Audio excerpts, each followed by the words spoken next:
I've had a few people asking me about photo matching and how I am able to know that a shirt was worn in a known game. In this new little mini-series, I'm going to be able to go through with you certain shirts within my collection and point out exactly how I know they were worn in a known game. So this is just a brief introduction, and I'm going to kind of give you some hints and some tips on what to do when it comes to photo matching. Photo matching is quite difficult.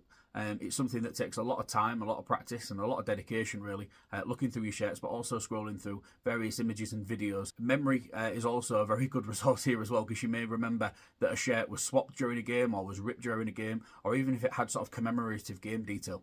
Anything like that is vital when it comes to analysing whether a shirt was worn in a known game. I think it's really important as well that you have a little bit of a network of people that you can seek advice from, because what you're able to see they might not, and vice versa. Having that second opinion is really, really important. So people that I use, I've got Les of Hull City Kits. Me and Les have been friends for a number of years now, and he's got a keen eye for being able to point out things on shirts that I might not be able to see. Pete of Hull FC Jerseys, roaming the range. Pete's also got a keen eye for being able to photo match things to known games. My inbox is always open if anybody would like any help or advice with photo matching. I'm more than happy to be able to lend an eye and support in that way. A lot of modern day shirts are actually now dye sublimated, as you will be aware. However, there is still some heat applied elements to them, and that is where we find our success. Looking for heat applied elements to a shirt, so whether that would be a name and the number on the back, a competition patch on a sleeve, or even a heat applied sponsor on a sleeve as well.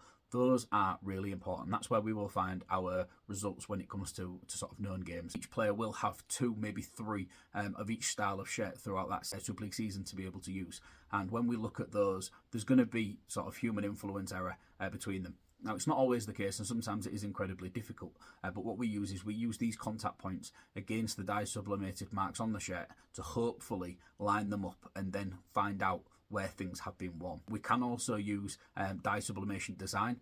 We have had a couple of kits over the last couple of years now where the actual design has been quite influential in being able to prove whether a shirt has been worn in a known game or not, because where that has been applied against the design on a shirt can also help us identify what shirts have been worn in what games.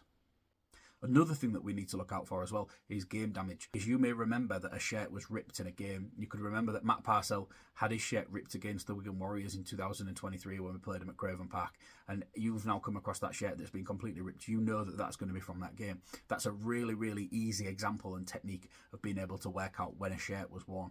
If you're looking for something that's a little bit more in-depth and detailed, please check out Talking Shirts over on the Hull KR Shirts YouTube channel. But yeah, these videos that I'm going to produce are going to hopefully be a little bit shorter. This is just an introduction into what we're going to be doing. We will be back very soon with episode 1. Thank you.